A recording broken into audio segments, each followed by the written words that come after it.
Hey guys, how are you doing today? I hope you are doing amazing and fantastic and wonderful. Today's video is the chapter 1 read aloud of A Case for the Winemaker. This is an Ainsley McGregor series by Candace Havens. So without further ado, let's jump into it. Chapter 1. This is happening. I forced my hands to loosen from the steering wheel. My knuckles were white from nerves, which was silly.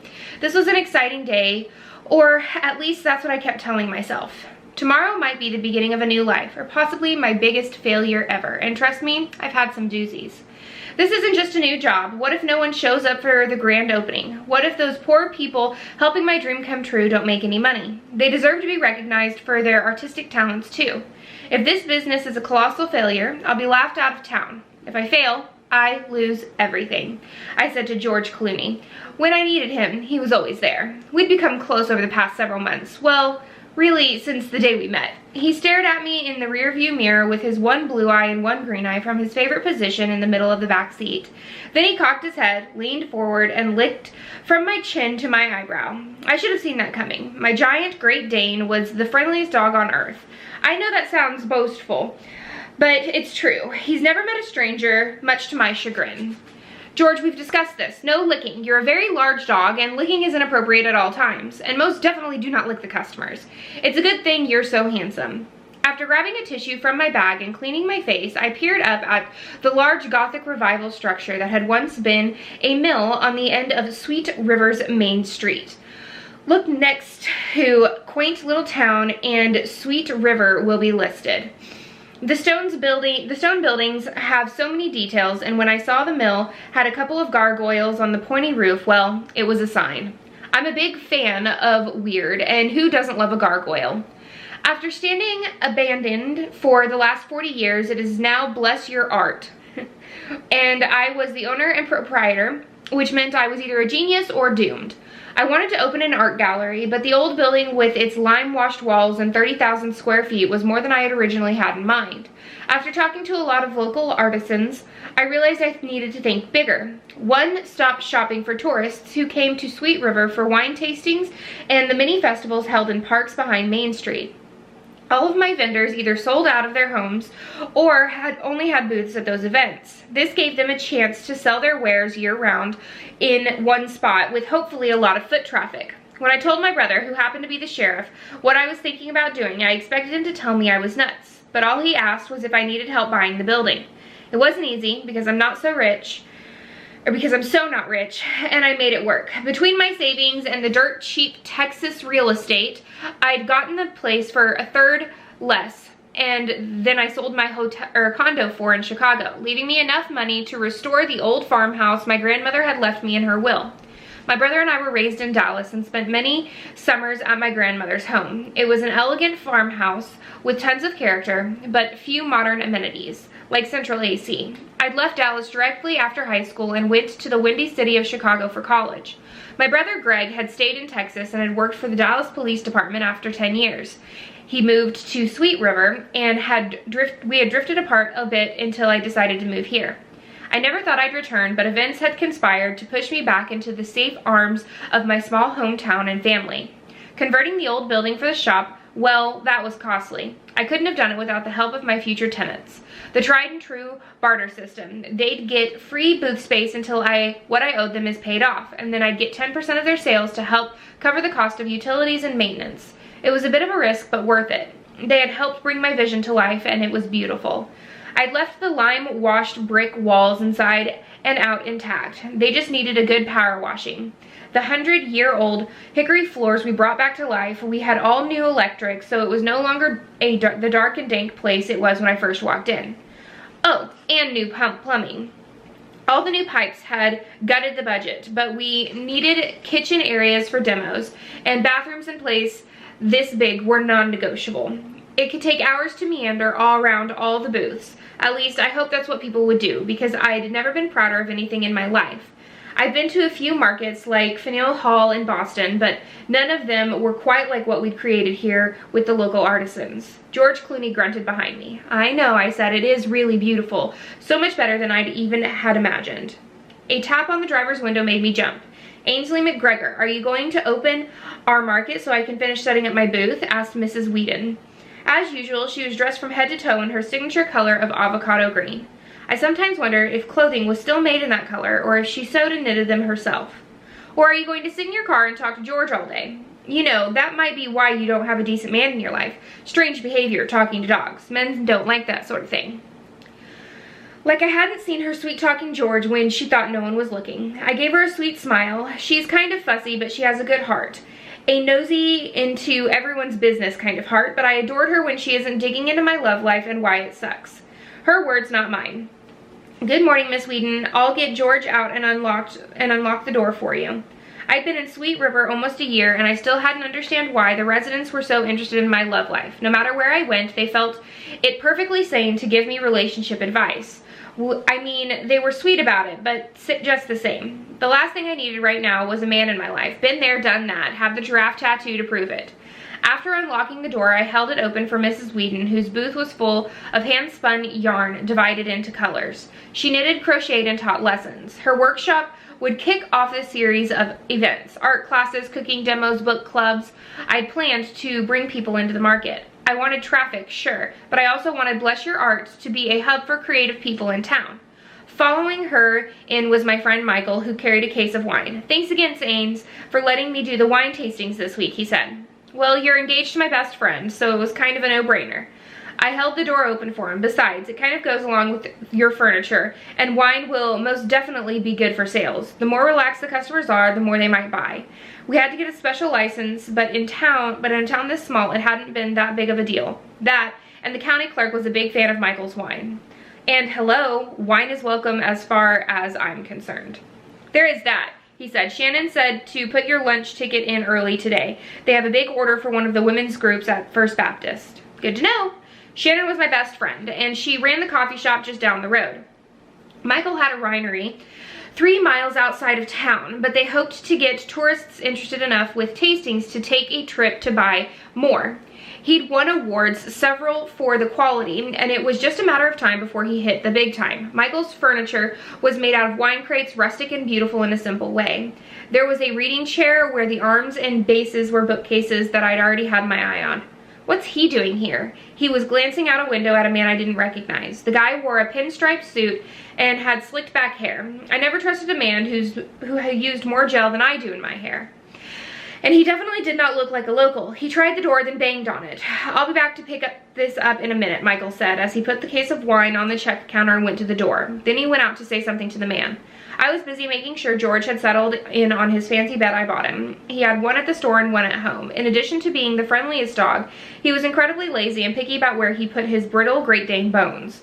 Though he preferred the couch most of the time at home. I made sure his water and food dishes were filled and hidden so they couldn't be seen from the front counter. George's ears perked up, and he turned his gaze in the direction of the front door. I could hear raised voices, but after a few seconds it tapered off. Then I went to work on the inventory list I had spread out on the front counter. Not the most exciting job, but every item in the store had a number, and that was the way we kept track of sales. The shouting outside escalated, I swear. I wasn't trying to listen, but only a window separated me from them. I angled my head for a better view of the sidewalk out front. I told you I wasn't interested, and I'm not going to change my mind, Michael yelled angrily at the other man. Don't ever come around me or my vineyard again. I mean it. You won't like what happens if you do. Michael shoved a finger at the other man's face, something I've only seen people do on TV, and definitely not anyone as good-natured as Michael. I'd never seen him so much as raise his voice before. He was honestly one of the kindest, most loving men I'd ever met. And when he and Shannon were engaged a few weeks ago, I'd almost been happier for them than they were themselves. Michael came back in and locked the front door. Is everything okay? I asked, worried. He shoved his hand through his hair. Yes, sorry if you heard that. There aren't really polite words for a guy like that. How about you? You doing okay? I guess he wants to change the subject. I shrugged. I'm a bit nervous about tomorrow. What if we open the doors and no one shows up? He laughed. Ainsley, you've only lived in the Sweet River a year, but even you know that everyone has been talking about Bless Your Art since you bought the building. It's the best thing to happen in Main Street in years. It'll be great, you'll see. I better get finished setting up. I blew out a breath and nodded. He headed back to the back. Ainsley McGregor, I need help with my boxes, says Miss Wheaton, and Maria says she's on the way with her cross-stitch patterns. You really need to give another one of us a key. Then we wouldn't have to bug you all the time. I didn't know why she used my full name every time she said it. Maybe it was a Texas thing, but it was just one of her many quirks. You never know from her grouchy outside, but there was a great big mushy heart under the avocado green track jacket. Not just because she was so sweet to George, but if you love my dog, it's really tough for me not to like you. Besides, he's a great judge of character and he adored Miss Wheaton. It's no problem at all, I said. The key is in the door and I'm happy to help you. I followed her outside to her pickup truck, which was also green, to grab an armload of boxes, and a loud voice made me look down the sidewalk. The man Michael had been arguing with was yelling at someone on his cell phone, but the end of the conversation wasn't clear and I couldn't make out what he was saying. When he hung up, he stalked down the street to the coffee shop, opened the door and walked in. The man sure was angry about something and he was taking it out on the people in town, which I didn't care for. Mess with my people and you mess with me. I quickly took in the boxes and set them in the booth for Mrs. Wheaton. Then I handed Michael the key. Can you keep an eye on things? I'm going to run and get some coffee. Something was off about the screamer, and my curiosity got the best of me. It usually did. What if the guy had gone there to try and talk to Shannon? Sometimes she was too nice to tell people to take a flying leap. I'm no ogre, but after living in big cities and dealing with grumpy students and faculty at the university where I worked until a year ago, I didn't have such a hard time telling people to bugger off. I learned bugger during grad school from one of my professors who was from Northern England. And yes, maybe I had a crush on him. Hello, British accent. George, do you want to come with me? He opened one eye and put his paw over his nose. Well, all right then, I'll be back in a bit. I opened the door and jumped back as Maria bustled in, her long black hair piled on top of her head and wearing her customary yoga clothes. She was a mom of 5, so who knew when she found time to make beautiful jewelry and be a cross-stitching queen. Right now, she was carrying a tower of clear cases full of thread and beads. I wanted to get to the coffee shop, but I didn't want to be chasing down beads all morning. Do you need help with those? I've got it. Thanks for getting the door. I nearly dropped it all when some nasty man on his phone ran into me. He was too busy getting red in the face to notice he nearly ran over me. Guys like that should be strung up, and she blew out a breath. Sorry, crazy morning. The kids are a handful today and I'm being triggered and that just won't work. Remind me again why I have 5 children? Because you love and adore them, except when they lose their shoes before school. No one was better at the kid thing than Maria. She managed to be part drill sergeant and Mother Nature all at the same time. Her house was always immaculate, her children were well behaved, and she made the most amazing family meals. But she often wore mismatched shoes, usually 2 pair of readers on top of her head at a time, and could never find her glasses. We laughed. Got it in one, Maria winked at me. I'm running off to get some coffee. Can I get you a chai latte? Yes, please, dirty, a double. I want a triple, but I also don't want a heart attack from so much espresso. I'm so excited for all of this. I can't believe we open tomorrow. It feels like it's taken forever and has gone so fast at the same time. I feel the same way, I said as I headed out. Can you keep an eye on George for me? Absolutely. Maria waved at my dog with her free hand. Hello, sweet George. He grunted, but actually opened one eye, which meant he liked her. It was a Tuesday morning in November, and the streets of Sweet River were busy. I waved and smiled as people greeted me. It was so different than Chicago, where people kept to themselves and very seldom said hello to strangers. The weather was mild and the sun shone over the quaint town. It was truly a storybook kind of place, as long as you don't mind a few quirky folks in your stories.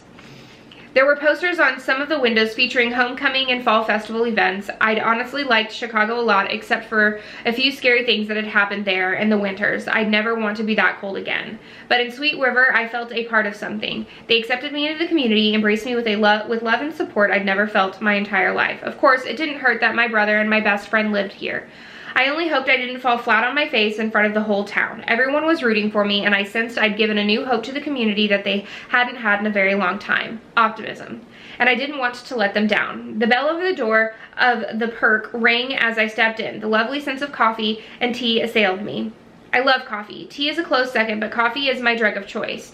We keep a pot always brewing in the break room at the shop, but nothing tastes as good as the perks. I've asked Shannon's secret more than once, but she promised me she was taking it to the grave. I came around the corner to find the same man who had been bugging Michael talking with Shannon. They were off to the side of the counter by the big espresso machine. What can I get you, Ainsley? Asked Ben, who worked the counter and made a mean cup of coffee. You're regular today?